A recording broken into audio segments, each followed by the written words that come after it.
Video kali ini gue akan membagikan skema box NTX 6BP118 yang terinspirasi dari box bandpass yang umum digunakan. Skema ini dikhususkan untuk transducer speaker JIC dengan tipe LS18125 dan ini merupakan sebuah produk dari keluarga JIC Premium Series. Sebelum membahas skema, kita ulas dulu spesifikasi teknis dan TS parameternya. Berikut untuk dimensi dan ukuran detail dari speakernya.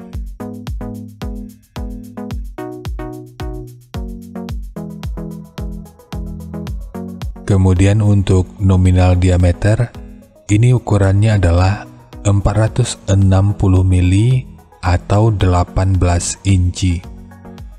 Impedansinya 8 ohm, nominal power handling 1500 watt, program power 3000 watt. Jika lu masih bingung dengan perbedaan nominal power handling dengan program power ini, gua udah pernah ulas pada video yang akan gua selipin pada pojok kanan atas video ini, atau nanti bisa juga dicek pada kolom deskripsi. Untuk rentang frekuensi, ini mulai dari 40 sampai 2 kHz. Untuk voice coil-nya, ini 127 mili atau 5 inci. Spesifikasi teknis lanjutan bisa dilihat sendiri. Kita beralih ke bagian kanan, yaitu TS parameternya. Untuk Fs-nya, ini 42,39 Hz. Untuk Re, 5,516 ohm. Untuk QMS, 12,28. Untuk Cache, 0,343. Kemudian QTS, 0,334. Untuk CMS, 0,067 mm per Newton. MMS 211,9 gram. Untuk efisiensi 2,967%, BL 30,11 Tesla meter, fast 140,3 liter, SD 0,121 meter persegi, XMAX 7,5 mm. Terakhir, induktansi dari voice coil-nya 1,33 mH. Dari semua ini, kesimpulan di awal yang bisa kita gunakan, box yang cocok sesuai parameter ini adalah box vented atau box dengan lubang angin. Karena dari EBP-nya, ini mendapatkan hasil sekitar 123,58 atau kita bulatkan di 123,6. Untuk cara mengetahui EBP ini udah pernah gua bahas pada video yang akan gua selipin pada pojok kanan atas video ini, atau nanti bisa juga dicek pada kolom deskripsi. Dan secara respon impedansi, box ini akan memiliki respon minimum impedansi terbaik dan bisa dibilang respon impedansinya itu lebih rata dari skema yang lainnya. Tanpa berlama-lama, sekarang kita masuk aja ke rincian semuanya.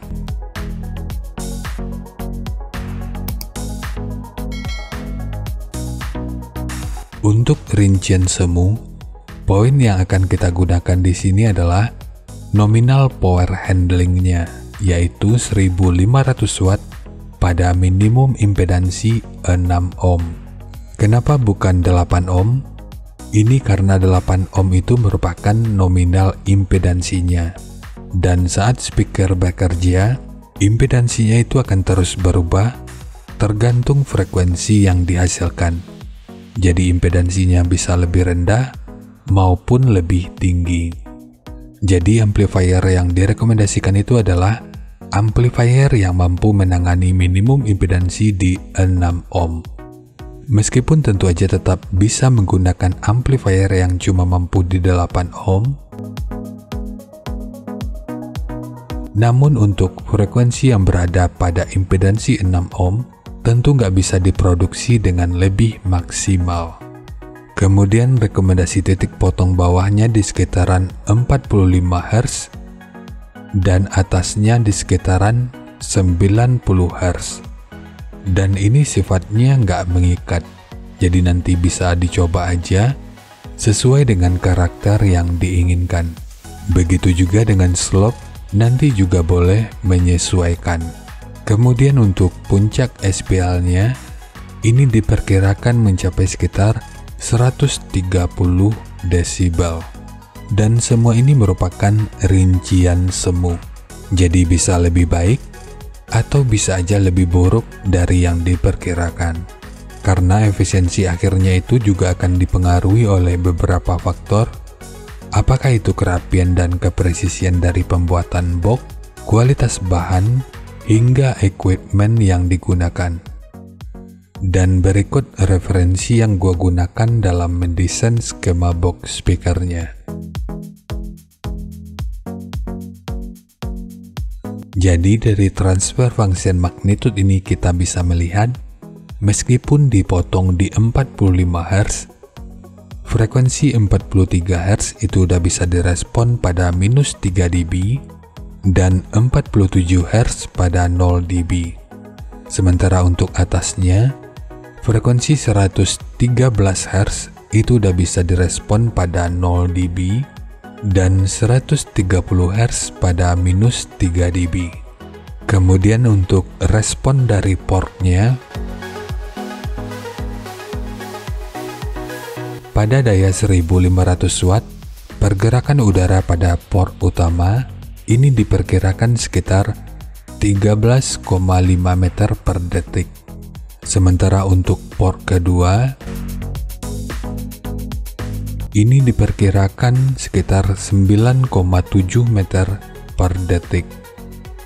Secara umum untuk mencegah turbulensi dan kompresi yang terjadi pada port adalah dengan merancang kecepatan maksimum sekitar 5% dari kecepatan suara atau sekitar 17 meter per detik. Dan kecepatan ideal yang direkomendasikan itu antara 2 sampai 17 meter per detik. Ini bertujuan agar kualitas suaranya itu tetap terjaga. Sementara untuk gain yang dihasilkan oleh port kurang lebih seperti ini. Ini merupakan gain yang dihasilkan oleh port utama. Dan ini merupakan gain yang dihasilkan oleh port kedua. Sekarang langsung kita bahas aja skemanya.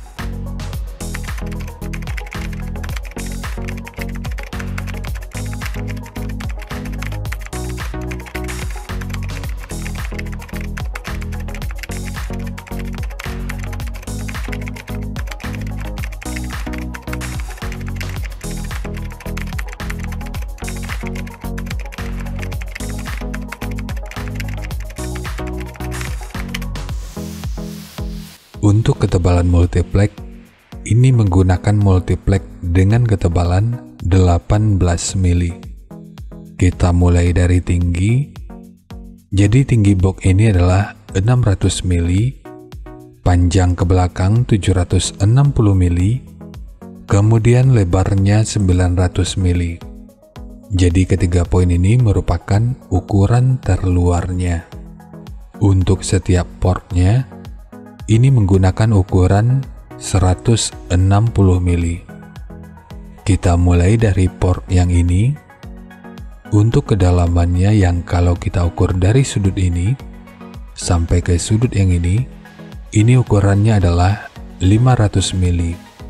Ukuran internal yang kalau kita ukur dari sudut ini sampai ke sudut yang ini ukurannya adalah 82 mili. Ukuran internal dari sudut ini sampai ke sudut yang ini ukurannya adalah 260 mili.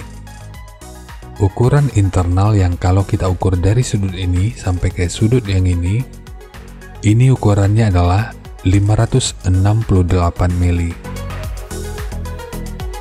ukuran dari sudut ini sampai ke sudut yang ini ukurannya adalah 714 mili.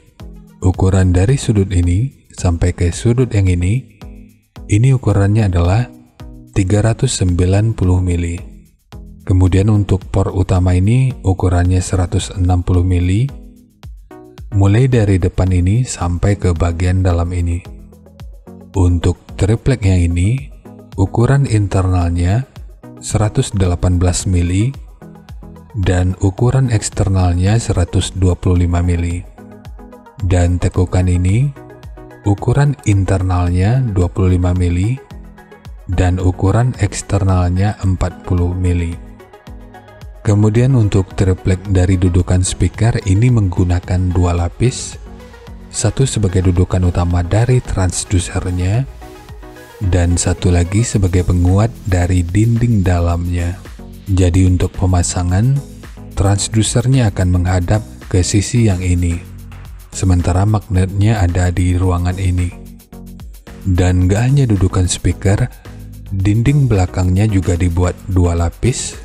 Ini guna mencegah kebocoran suara ke belakang, serta akan membantu dalam menciptakan efek kardioid. Dan tentu aja dinding depannya. Ini totalnya juga akan dua lapis, satu sebagai frame dari dinding depannya, karena pemasangan speaker nanti dari bagian depan ini. Untuk bukaan dinding dalam ini, nanti diatur aja ukurannya. Sedapat mungkin, gunakan bukaan di sekitaran ini sampai ke sini aja. Sementara pintu depannya ini dibuat lebih luas untuk menghasilkan efek simetris yang lebih baik. Kemudian jarak dinding ini ke bibir depannya, ini ukurannya adalah 10 mili. Tujuannya ini hanya untuk menambah estetika dari tampilannya aja. Sementara segitiga ini bertujuan untuk menambahkan estetika dan tentu aja aerodinamika dari portnya. Kemudian untuk handle, ini juga hanya estetika dari penyajian videonya aja. Namun jika ingin menggunakan handle triplek seperti ini, akan lebih baik jika sudut luar dan dalamnya itu dibentuk seperti ini. Ini bertujuan selain untuk menjaga aerodinamika, secara tampilan ini tentu juga akan lebih menarik. Jadi nanti tinggal lu custom aja sesuai kebutuhannya. Jadi ya segitu aja untuk skema box NTX 6BP118 khususnya untuk transducer speaker JIC dengan tipe LS18125. Jika nanti lu punya link review dan video check soundnya, silakan bagikan aja pada kolom komentar agar bisa dijadikan referensi juga buat teman-teman yang lainnya. Terima kasih untuk lu yang udah nonton sampai detik ini. Bagaimana tanggapannya atas bahasan kita kali ini? Sampaikan aja pada kolom komentar, biar kita sama-sama bisa belajar agar lebih baik lagi. Dan seperti biasa, jika lu suka dengan bahasannya, silakan like dan share aja videonya ke teman-teman lain yang sekiranya juga suka dengan topik yang sama. Untuk lu yang udah berlangganan, terima kasih banyak atas dukungannya. Dan untuk lu yang belum berlangganan, jika berkenan bantu subscribe-nya. Dan jangan lupa untuk baca kolom deskripsi dan sempatkan juga kunjungi tab komunitas untuk informasi dan update terbaru. Jadi segitu aja dan kita ketemu lagi pada video yang lainnya.